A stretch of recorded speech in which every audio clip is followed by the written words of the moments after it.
What's up, my beautiful bros? Beauty Maniac here with NBA game picks and spreads. Tuesday, the 26th of February, I should say, 2019. Anyway, we only got 3 games on today, so it allows us to talk a little bit more about each game. Also, I just want to say, if you are someone who clicks on this series and actually cares about my opinion, first of all, thank you, I appreciate it. If you ridicule my opinion to yourself, also, you know what? Good for you. If you disagree, that's your right. I just wanted to say, I've been playing through Trials Rising. I already have a couple of videos up on the channel. Please go check them out. That would mean a lot. Anyway, on to the games itself. We have the Magic at the Knicks. Now, the Knicks are one of those teams where they got so much like unchiseled talent. Like, say you go to a diamond mine and you find a few rocks, and you're like, after some chipping, you could get a nice diamond on a ring kind of thing. To me, that's what the Knicks are. They have a lot of young talent. They have a lot of good talent. They're just not extremely polished in this one, so they present an interesting challenge to the Magic, where the Magic, they're more of a polished gem, but they're no they're no diamonds. They might have a couple emeralds, maybe a ruby, a very tiny ruby or two. Anyway, Orlando's favored by 7.5. I think the Knicks pose an interesting matchup for them.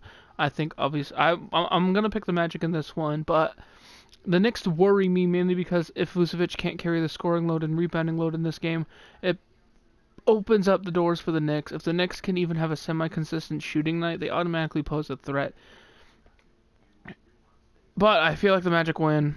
I feel like Vucevic, Gordon, Isaac, I think they do well enough to at least win by a 5. I'm going to pick the cover here, but it's going to be soft. If the Knicks get the right free agent in the offseason and draft the right player with one of their high picks, they could be a very, very interesting dark horse next year. If they get 2 star players and nail their draft pick, they could be very scary next year. And speaking of scary teams, you have the Boston Celtics and the Toronto Raptors. Celtics, they're a really good team that plays really badly a lot, which is the opposite of the Knicks because they're a really bad team that plays really well more often than they probably should.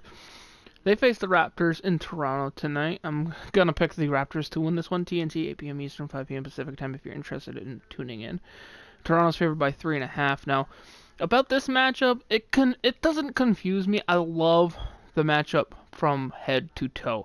All starting 5 positions are incredibly, incredibly good basketball to watch, or at least they give the aspect of good basketball. If the Celtics can't shoot consistently, and Ibaka and Siakam can control the boards like they usually do, it's going to be a nasty game. But you have Kyrie against Kyle Lowry. I think that's going to be a matchup. Obviously, advantage Kyrie because of his ball handling skills, but Lowry is no slouch. I think he can hold his own as well. Then you got Marcus Smart, Danny Green, 2 shooting guards, or at least they're slotted in the 2 guard position. I think the more defensively known players, they present a challenge onto their own, where even if they're riding with the bench players, Danny Green and Smart can each guard like the 1, possibly to the 4 position. They're versatile defenders who have offensive capabilities as well, so you can't sleep on them on the offensive side. Then you got Tatum and Leonard, freakish athletes. Leonard obviously more polished, the more polished defender as well, better overall. Tatum, he's kind of streaky, has nights where he's like 1 for 5 from 3, 1 for 6 from 3, maybe 3 of 13 from the field. But then he has other nights where he's like 7 of 10, he can't miss, he spin moves, dunks, does everything to destroy you, and stuff like that. To me, he's like kind of an unpolished Kawhi Leonard almost, except for defensively, he's not nearly as good, in my opinion. This one's interesting mainly because it's going to really test Tatum, especially if Kawhi's matched on him defensively, because Kawhi is one of the best defenders in the league. Or at least he was pre-injury. He hasn't been as solid this year, but he's still definitely one of the high-tier defenders. Then you got Marcus Morris versus Siakam. That's another interesting matchup on its own. Siakam having probably the most improved player of the year kind of year. He's having a tremendous season as a reason of him being an 85 overall now. Marcus Morris, also very deadly shooter when he's feeling it. Also, just like Tatum, very inconsistent, has off nights. These players, they're kind of not opposites, but they're different. Where Siakam can dominate you on the inside, he's capable of hitting a couple threes if he needs to. He's a very capable defender as well. Morris, he's more of a,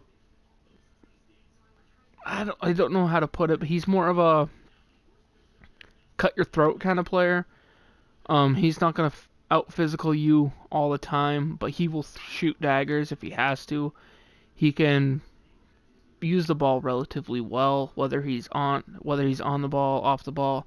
His defensive capabilities are also decent, but I don't think he's nearly the rebounder Siakam is. And I think where Siakam's game is a little bit more physical, I think Marcus Morris is a little bit more finesse. But it's very close. And then you got Horford, Ibaka, one of the better shot blockers of, I think, this generation of players. Can shoot the three very well. Horford can shoot the three very well. They can both rebound. Well, Ibaka's definitely the better rebounder here. Horford, better facilitator, different aspects, but they're still really good centers. These teams, I think, are very evenly matched, and a 7-game series between these two would be amazing. Still picking the Raptors here. I think at home they have an advantage. I think rebounding-wise they have an advantage. And if you have a rebounding advantage against the Celtics, it gives you an additional advantage because the Celtics are going to miss shots. What happens with the Celtics is when they get second chance opportunities, they become that much more dangerous. I think the Raptors prevent that. I think the Raptors win by 5. It should be a good game, though.